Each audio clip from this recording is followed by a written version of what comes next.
Oke, Assalamualaikum warahmatullahi wabarakatuh. Selamat pagi anak-anak. Kembali lagi kita dalam materi sosiologi ya. Nah, jadi pada pertemuan kedua lalu ya kan kita sudah belajar mengenai hakikat manusia sebagai makhluk sosial dan juga makhluk individu. Nah, kemudian kan harusnya minggu lalu kan kita juga ada pertemuan ya. Ya, tapi karena berhubung kemarin bertepatan dengan Hari Raya Idul Adha, ya otomatis semua kegiatan belajar mengajar ditiadakan ya. Nah, jadi ya untuk mengganti pertemuan sebelumnya, nah jadi pada pertemuan kali ini kita akan lanjut pada materi. Nah, ya. Jadi kan kalau pertama kan kita sudah belajar mengenai hakikat manusia. Nah, jadi pada pertemuan ini melalui video pembelajaran ini kita akan lanjut materi pada fungsi sosiologi untuk mengenali gejala sosial di lingkungan masyarakat. Nah, ya jadi kan ya ini masih bab 1 ya, kemarin juga bab 1. Nah, kalau yang kemarin itu subbab 1, maka kita lanjut pada subbab yang selanjutnya. Oke, kita lanjut. Nah, jadi ini adalah peta konsep apa aja yang akan kita pelajari pada bab 1 ini. Nah, kan itu kan hakikat manusia sebagai makhluk sosial dan individu kan kita sudah selesai. Oke, cek. Nah, jadi kita lanjut yang kedua yaitu sosiologi sebagai ilmu. Sosiologi sebagai ilmu. Nah, jadi ya mungkin ya bagi kalian itu sosiologi asing ya. Iya, asing. Mungkin ya ada yang pernah dengar, mungkin juga ada yang baru dengar ketika masuk SMA ini. Ya, jadi pada bab sosiologi sebagai ilmu ini kita akan belajar mengenai dasar-dasar dalam sosiologi. Oke, sekarang kita masuk pada subbab kedua yaitu sosiologi sebagai ilmu. Nah, ini ada beberapa materi-materi yang akan kita pelajari dalam subbab ini. Nah, di mana kita akan belajar mengenai pengertian dari sosiologi. Ya, pastikan kalian mungkin ya nggak tahu ya sosiologi itu apa sih artinya, ada sosial itu kan. Nah, jadi nanti pada pertemuan kali ini kita akan belajar mengenai pengertian dari sosiologi. Nah, selain pengertian ada juga kedudukan sosiologi sebagai ilmu sosial. Nah, kemudian ada hakikat sosiologi dan juga ciri-ciri sosiologi. Oke, kita masuk pada pengertian sosiologi. Bicara tentang sosiologi, apalagi pengertian ya. Nah, jadi di materi ini kita akan lebih banyak memahami definisi-definisi sosiologi dari berbagai para ahli. Nah, kan kalian tahu sendiri kan di mana materi IPS itu kan lebih menitik beratkan pada pemahaman dan juga hafalan. Nah, tapi yang perlu digarisbawahi ya, dalam sosiologi itu ya jangan hanya dihafal, tapi cobalah pahami. Nah, soalnya antara menghafal dan memahami itu ya menurut saya pribadi itu lebih mudah memahami. Kalau menghafal itu kan kalau kita lupa ya otomatis nanti akan hilang semua apa yang sudah kita hafal tadi. Nah, itu ya satu pesan penting dari sosiologi itu jangan dihafal tapi dipahami. Oke, kita masuk apa sih sosiologi itu? Ya, mungkin kalian bertanya-tanya, sosiologi itu apa sih? Terus fungsinya di masyarakat itu apa sih? Nah, jadi kita akan belajar pada bab kali ini mengenai apa sih sosiologi itu. Nah, berkaitan dengan apa itu sosiologi. Nah, mungkin ada beberapa kata ya yang ada di pikiran kalian pertama kali ketika mendengar kata sosiologi. Ya, pastikan ada ilmu. Ya, sosiologi itu merupakan bagian dari ilmu. Nah, jadi ilmu adalah kata kunci, kata penting yang pertama. Selain ilmu, ada juga masyarakat, sosial, hubungan, interaksi, dan lain sebagainya. Nah, itu adalah beberapa kata kunci dari sosiologi. Oke, kita lanjut. Nah, ini ya sosiologi. Jadi ada 4 kata kunci untuk menjelaskan apa itu sosiologi. Nah, yang pertama ada hubungan. Apa tuh hubungan? Ya ini, maaf, malah. Nah, hubungan ya. Ini maksudnya ya hubungannya berarti semuanya lah, menyeluruh. Bisa itu hubungan kita dengan orang tua, kita dengan orang lain, maupun yang sudah punya pacar. Ya jangan pacar, itu nggak boleh. Nah, itu yang penting hubungan. Jadi kan hubungan kita dengan orang lain. Kemudian ada ilmu. Nah, jadi ilmu sosiologi juga merupakan ilmu ya kan. Kemudian ada masyarakat. Nah, sudah pasti sosiologi itu berkaitan dengan masyarakat.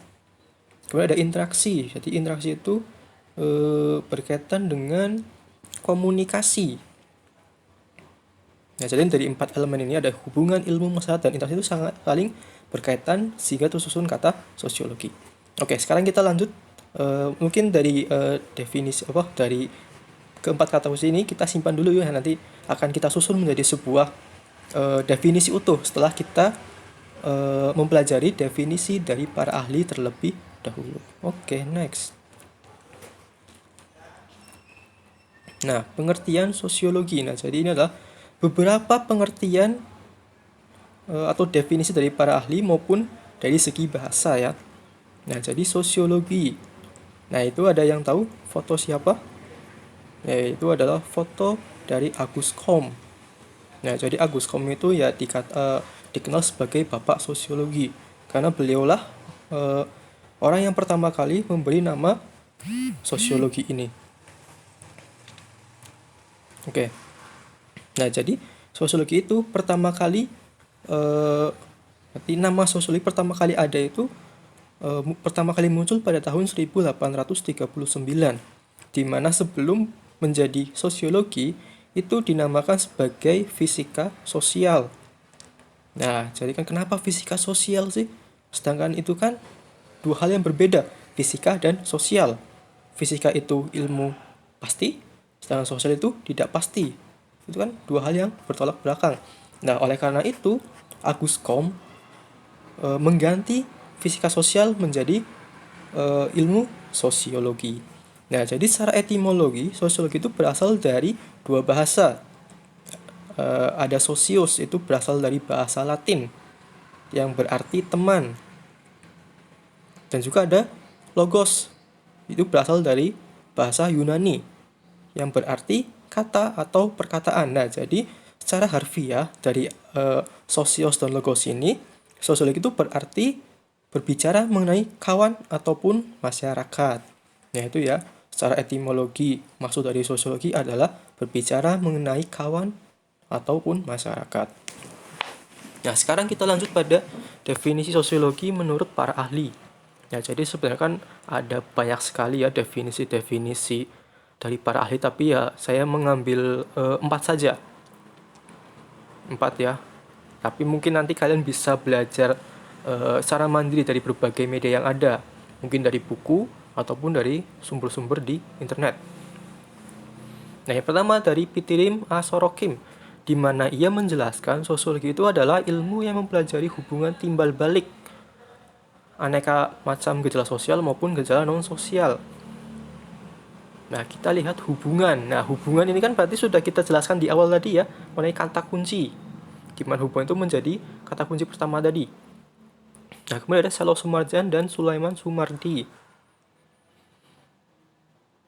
Ini tokoh sosiologi dari Indonesia, di mana mereka berdua menjelaskan bahwa sosiologi itu adalah ilmu yang mempelajari struktur sosial dan proses sosial, termasuk perubahan sosial. Nah, ini erat kaitannya dengan aktivitas yang ada di masyarakat. Berarti kan segala kegiatan, segala aktivitas yang dilakukan oleh masyarakat nanti itu masuk dalam kajian ini. Nah, yang ketiga ada William Oxburn dan Meyer Nimkov, di mana mereka menjelaskan sosiologi itu adalah ilmu pengetahuan tentang struktur-struktur dan proses kemasyarakatan yang bersifat stabil. Dan yang keempat ada Suryono Sukanto. Ya sama ya, jadi Suryono Sukanto ini adalah bapak sosiologi Indonesia. Bukan ding, itu tokoh sosiologi tapi bukan bapak sosiologi Indonesia. Ada nanti bapak sosiologi Indonesia, tapi nanti kita jelaskan pada pertemuan selanjutnya. Oke, Suryono Sukanto di mana ia menjelaskan ini adalah ilmu yang mempelajari masyarakat secara keseluruhan dan hubungan-hubungan antara orang dalam masyarakat. Nah, seperti ya, jadi ini agak mirip dengan Salo Sumarjan ya, di mana ini ya mempelajari semua yang berkaitan dengan masyarakat, entah itu individu maupun berkelompok. Ya kan berarti segala kegiatan ya kan. Ya, contoh saja saya berinteraksi dalam kelas. Nah, itu jadi menjadi kajian dalam sosiologi. Karena kan saya melakukan hubungan di kelas. Tadi kan dari hubungan tadi kan ada proses timbal balik di mana saya menyampaikan, kalian menerima. Kemudian nanti kalian akan memberikan feedback kembali. Nah, kan ada proses timbal balik yang terjadi. Makanya itu juga masuk dalam kajian sosiologi. Jadi kan semua ya, luas sekali kajian sosiologi itu. Bahkan dalam rumah tangga pun demikian. Oke, nah ini adalah keempat definisi sosiologi dari ahli. Dan juga arti secara etimologi. Nah, jadi dari keempat definisi ini dan juga kata kunci keempat yang pertama tadi ya, empat kata kunci tadi yang pertama yaitu ada apa aja coba? Ada hubungan, ada ilmu, kebalik ya, ada ilmu, ada hubungan, kemudian ada masyarakat, dan juga ada interaksi. Nah, jadi kita akan menyusun menjadi sebuah definisi yang lebih mudah dipahami. Oke. Nah, jadi sosiologi itu mempelajari masyarakat secara keseluruhan dan hubungan antara orang-orang dalam masyarakat tersebut. Nah, ini adalah definisi dari sosiologi. Jadi lebih mudah ya. Kan agar lebih mudah memahami itu kan seperti yang saya katakan, cari kata kunci terlebih dahulu dan jangan dihafal. Nah, kalau sudah paham ini kan nanti paham meskipun kalian banyak tekanan kan nanti tidak akan lupa. Nah, kemudian sosiologi adalah ilmu pengetahuan yang objek studinya adalah masyarakat. Nah, perlu digarisbawahi ya. Jadi kan sosiologi kan ilmu yang berkaitan dengan masyarakat. Otomatis objek studinya itu adalah masyarakat itu sendiri. Ilmu masyarakat yang mempelajari tentang masyarakat. Oke, lanjut. Nah, ini adalah objek studi atau objek kajian dari sosiologi. Jadi ada 4 ya. Ada objek kajian pada sosiologi. Yang pertama adalah hubungan timbal balik antara manusia itu dengan manusia lainnya. Berarti kan hubungan antar individu. Ya, berarti kan bisa hubungan yang terjadi antara saya dengan kakak saya, antara saya dengan teman saya. Nah, itu kan berarti antar individu, manusia itu dengan manusia lainnya. Nah, yang kedua adalah hubungan antar individu dengan atau dan kelompok. Nah, maksudnya berarti hubungan yang terjadi antara saya dengan kelompok lain. Nah, contoh saja ketika dalam kegiatan belajar ya di kelas. Berarti kan kelas itu adalah kelompok, dan saya menempatkan diri sebagai individu. Nah, ini adalah hubungan yang terjadi antara individu dan kelompok. Nah, kemudian ada hubungan antar kelompok satu dengan kelompok lainnya. Berarti kelompok dengan kelompok. Nah, contoh saja, kalian IPS, kelas IPS ya, ada IPS 1 dan juga IPS 2. Nah, kalian saling menjalin komunikasi. Nah, itu yang dimaksud dengan hubungan antar kelompok. Kelompok IPS 1 dengan kelompok IPS 2. Dan yang keempat adalah proses yang timbul dari adanya hubungan yang ada di masyarakat. Jadi kan setiap hubungan yang terjadi di masyarakat nanti kan pasti ada proses dan juga ada proses dan juga akibat ya kan, dengan sebab dan akibat. Jadi proses dan juga adanya hal yang terjadi ketika adanya hubungan dalam masyarakat. Nah, jadi ini adalah keempat objek kajian dari sosiologi. Nah, jadi kan objek studinya adalah masyarakat, sedangkan objek kajian ini adalah 4 objek kajian dari sosiologi. Oke, nah semoga dari definisi ya, baikkan dari pengertian tadi, dan juga objek sosiologi semoga bisa dipahami. Oke, nah sekarang kita lanjut pada subbab selanjutnya, di mana sosiologi sebagai ilmu sosial. Nah, jadi ini adalah berkaitan dengan kedudukan sosiologi ya. Nah, jadi sosiologi itu merupakan ilmu murni sekaligus ilmu terapan. Nah, maksudnya apa coba? Ilmu murni tapi bisa ditempatkan sebagai ilmu terapan. Nah, jadi ini bisa dilihat dari objeknya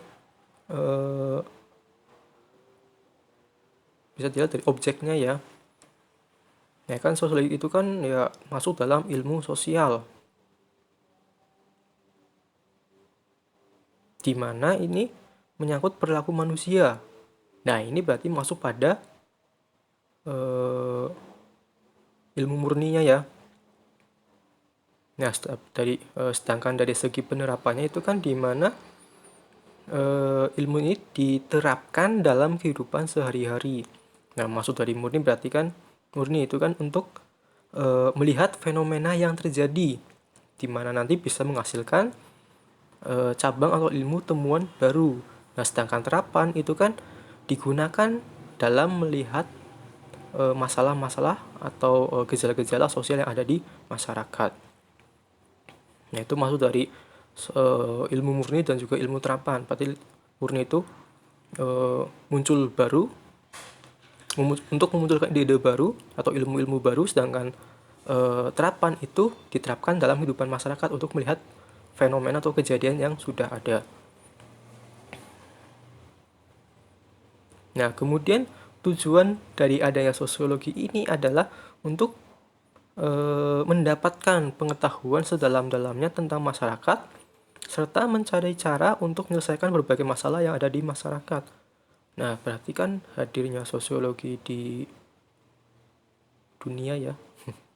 Hadirnya sosiologi di sini itu kan untuk berarti apa? Mengeksplorasi. Itu kan? Mengeksplorasi untuk mendapatkan pengetahuan yang ada di masyarakat atau tentang masyarakat, kemudian juga digunakan untuk menyelesaikan berbagai masalah-masalah sosial yang muncul atau yang timbul dalam masyarakat itu. Nah, jadi kan antara masyarakat itu kan pasti juga akan muncul berbagai masalah ya. Nah, jadi kan dengan adanya sosiologi ini, itu kan bisa memecahkan masalah-masalah yang ada di masyarakat. Nah, berarti nanti juga masalah sosial ya, itu nanti akan kalian pelajari lagi, yaitu gejala sosial. Berarti nanti ya di akhir bab nanti akan kita mempelajari tentang masalah sosial, gejala sosial. Sedangkan cara penyelesaiannya nanti kalian akan mempelajarinya di kelas 11. Jadi kalau sosiologi itu ya seperti mengulang-ulang. Mungkin kalau kelas 10 itu terdengar lebih sulit karena itu kan baru. Sedangkan nanti kalau kelas 11 itu relatif lebih ringan karena hanya mengulang apa yang telah dipelajari ketika kelas 10 lalu. Oke, sekarang kita lanjut ya. Nah, ini ada beberapa cabang-cabang dari ilmu sosiologi, di mana dari cabang ini bisa digunakan sebagai ilmu terapan. Nah, yang pertama ada kriminolog. Jadi kriminolog itu kan ya ilmu yang memfokuskan pada aktivitas-aktivitas kriminal. Nah, jadi nanti ketika kalian selesai menempuh pendidikan di SMA ya, kalau kalian tertarik pada dunia kriminalitas atau ingin mengkaji lebih lanjut, bukan tertarik terjunnya ya, untuk mengkaji lebih lanjut, kalian bisa masuk pada jurusan kriminolog. Nah, jadi itu kriminolog itu biasanya ada di kampus-kampus yang ternama ya. Ya, contoh seperti di UI Universitas Indonesia itu juga jurusan kriminolog itu lumayan favorit. Ada demografi. Apa tuh demografi? Ada yang tahu nggak? Ya, mungkin kalau nggak tahu, sebagai penugasannya nanti kalian bisa cari tahu sendiri di internet apa itu demografi. Kemudian ada ekologi manusia, kemudian ada ekologi politik. Ekologi. Eko kan berarti berkaitan dengan lingkungan. Logi, logos tadi ya. Ilmu. Ilmu, lingkungan, ilmu, manusia. Berarti kan manusia dengan lingkungan. Berarti kan timbal balik. Ilmu yang belajar tentang hubungan timbal balik antara manusia dengan lingkungan. Ya, kalau biologi berbeda ya. Kalau biologi kan fokuskan pada berarti lebih ke alamnya. Kalau ini kan sosial, hubungan antara manusia dengan alam itu sendiri. Kemudian ada ekologi politik. Berarti kan berkaitan dengan lingkungan atau kehidupan politik. Nah, kemudian ada psikologi sosial. Nah, psikologi itu kan biasanya terjadi pada diri individu. Nah, sosial ada hubungan dengan masyarakatnya. Nah, sosiolinguistik. Nah, ini berkaitan dengan bahasa-bahasa ya. Nah, sosiologi pendidikan. Nah, jadi kan di mana ini memfokuskan pada dunia pendidikan. Dan sosiologi ilmu pengetahuan. Nah, jadi sama seperti ilmu pendidikan ya, tapi ini lebih memfokuskan pada pengetahuan atau ilmu murninya. Kemudian sosiologi hukum. Ya, berarti fokus dari sosiologi pada dunia hukum. Ada sosiometri dan sosiologi urban.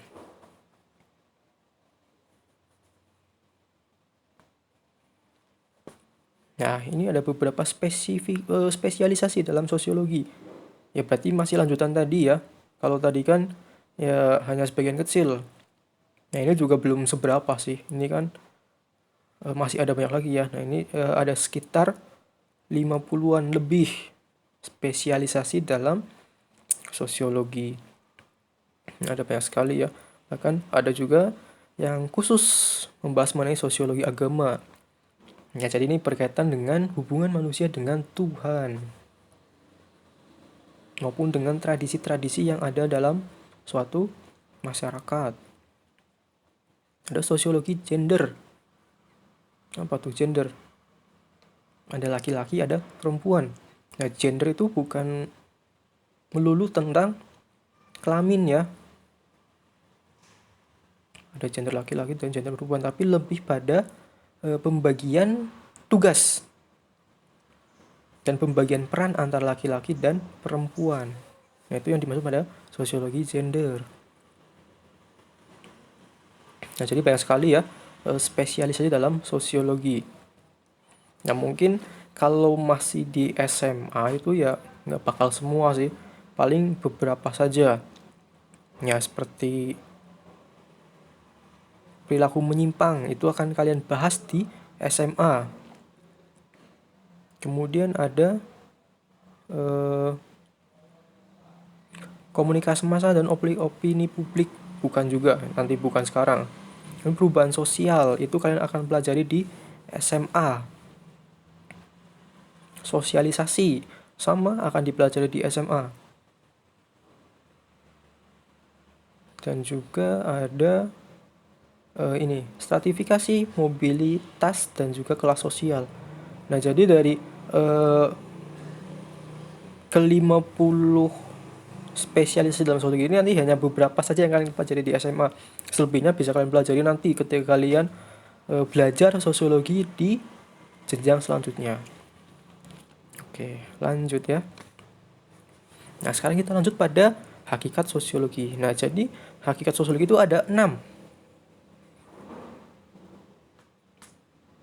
Nah, jadi hakikat sosiologi yang pertama itu adalah sosiologi sebagai ilmu sosial dan bukan ilmu pengetahuan alam. Nah, seperti yang dijelaskan dari awal tadi ya, ini adalah ilmu sosial. Yaitu berarti ilmu yang bersifat abstrak. Beda kalau ilmu alam, di mana itu bersifat konkret. Nah, itu kan dua hal yang berbeda.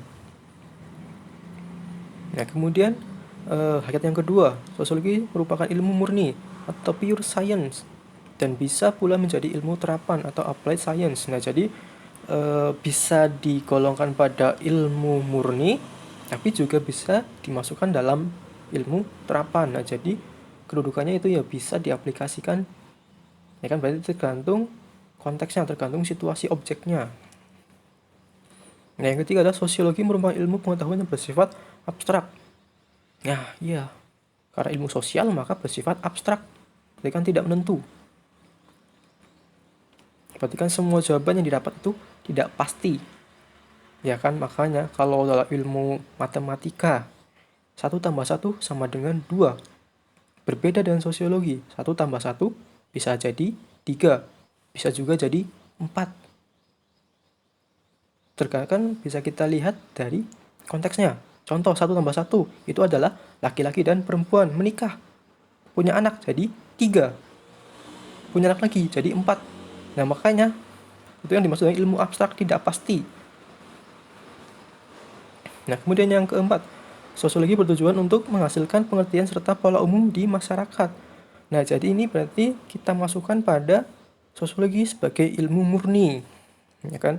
Dimana untuk menghasilkan pengertian serta pola umum di masyarakat, jadi kan menghasilkan suatu ilmu yang baru. Nah, itu. Dan yang kelima, sosiologi merupakan ilmu pengetahuan yang kategoris. Kategoris, nah ya seperti yang tadi, ada spesialisasi. Nah, jadi kan ketika kalian fokus pada satu bidang, nanti akan dimasukkan pada bidang tersebut. Nah, contoh saja kalian tertarik pada agama ya, sosiologi dan agama. Berarti nanti kalian akan mengkaji lebih lanjut pada sosiologi agama. Yaitu main kategoris. Dan yang keenam, sosiologi merupakan ilmu pengetahuan umum. Nah, umum berarti kan menyangkut seluruh seluruh yang ada di masyarakat, semuanya ya. Entah itu hubungan, interaksi, dan lain sebagainya, dengan semua seluruh yang ada di masyarakat itu sendiri. Nah, itu ya, ada 6 hakikat dari sosiologi. Oke, lanjut. Nah, yang selanjutnya ya, yaitu ciri-ciri sosiologi. Nah, jadi sosiologi sebagai ilmu itu juga pasti memiliki ciri-ciri. Nah, jadi ada 4 ciri dari sosiologi. Kan ada empiris, teoritis, non-etis, dan kembali ya, empiris, teoritis, kumulatif, dan non-etis. Nah, kita masuk pada ciri yang pertama, yaitu empiris. Empiris itu maksudnya adalah didasarkan pada pengamatan atau observasi terhadap kenyataan sosial dan hasilnya tidak spekulatif. Nah, jadi kan dari sosiologi itu ketika ada masalah sosial, ada gejala, maka akan melakukan proses pengamatan. Nah, di mana hasil pengamatan tadi akan mendapatkan hasil yang sesuai ya kan. Berarti hasil yang tadi kan akan disampaikan dan itu tidak spekulatif, jadi kan berdasarkan temuan yang ada. Itu empiris. Kemudian ada teoritis, di mana sosiologi itu berusaha untuk menyusun kesimpulan dari hasil observasi untuk menghasilkan teori. Nah, ya teori. Lagi-lagi muncul kata teori. Berarti kan ini kita masukkan pada sosiologi sebagai ilmu murni ya, karena untuk menghasilkan ilmu-ilmu baru atau teori-teori atau pengetahuan baru. Nah, jadi kan setelah melakukan pengamatan atau observasi tadi, nanti sosiologi itu akan menyusun sebuah kesimpulan, di mana kesimpulan itu menjadi sebuah teori baru. Itu maksud dari teoritis. Nah, kemudian ada kumulatif. Yang maksud dari kumulatif ini adalah teori yang ada dalam sosiologi itu dibentuk atas dasar yang sudah ada atau sudah terbentuk sebelumnya ya. Kemudian diperbaiki, diperluas, serta diperdalam kembali. Nah, jadi kan dalam sosiologi ketika ada teori atau penemuan baru, itu kita bisa melihat induknya di mana, induk teorinya apa. Nah, jadi kan contoh saja ya, kita sedikit sedikit spoiler untuk pertemuan kita selanjutnya. Ya kan, pertemuan selanjutnya kan kita akan belajar mengenai tokoh sosiologi dan juga pemikirannya. Nah, dalam pemikiran itu kan ada berbagai teori. Kan seperti dari teori Robert King Merton, Talcott Parson, itu kan agak sama ya mengenai fungsionalisme struktural. Tapi dari teori itu kan saling berhubungan dan akan selalu diperbaharui. Jadi kan kalau dari Parson itu fungsionalisme struktural, sedangkan Merton itu fungsionalisme struktural ya. Jadi sama tapi cuma dibalikkan saja. Dan itu kan selalu diperbaharui atas dasar yang sudah ada. Dan yang keempat ada non-etis. Nah, maksud dari non-etis ini adalah sosiologi itu tidak mempermasalahkan baik atau buruknya fakta, tapi lebih menjelaskan fakta secara analitis dan apa adanya. Nah, jadi kan ketika ada masalah sosial itu tidak mempermasalahkan baik buruknya, tapi nanti akan lebih terjun ke dalam, lebih menyelam ya, mengenai fenomena atau gejala sosial yang ada. Nah, kemudian temuan tadi akan dijabarkan secara analitis dan juga apa adanya, berarti kan sesuai dengan apa yang ditemukan. Nah, ini adalah keempat ciri dari sosiologi, ada empiris, teoritis, kumulatif, dan juga non-etis. Oke, wah, ternyata sudah selesai. Cepet ya. Ya, jadi itu ya materi kita hari ini mengenai sosiologi sebagai ilmu, di mana kita belajar mengenai pengertian, kemudian kedudukan sosiologi itu sendiri sebagai ilmu, kemudian hakikat sosiologi, dan juga ciri sosiologi. Nah, itu. Nah, itu ya sedikit penjelasan materi dari saya mengenai pertemuan kita hari ini. Mungkin kalau ada yang masih bingung, bisa kalian tanyakan ya melalui nomor WA yang sudah ada. Mungkin kalau ada yang belum tahu nomor WA, bisa kalian minta sama teman. Yaitu. Ya, mungkin itu saja pertemuan kita hari ini. Nanti kita sambung pada pertemuan selanjutnya ya. Oke. Semoga apa yang kalian pelajari hari ini bisa menambah ilmu pengetahuan kalian dan juga bisa bermanfaat bagi kalian. Saya akhiri. Wassalamualaikum warahmatullahi wabarakatuh.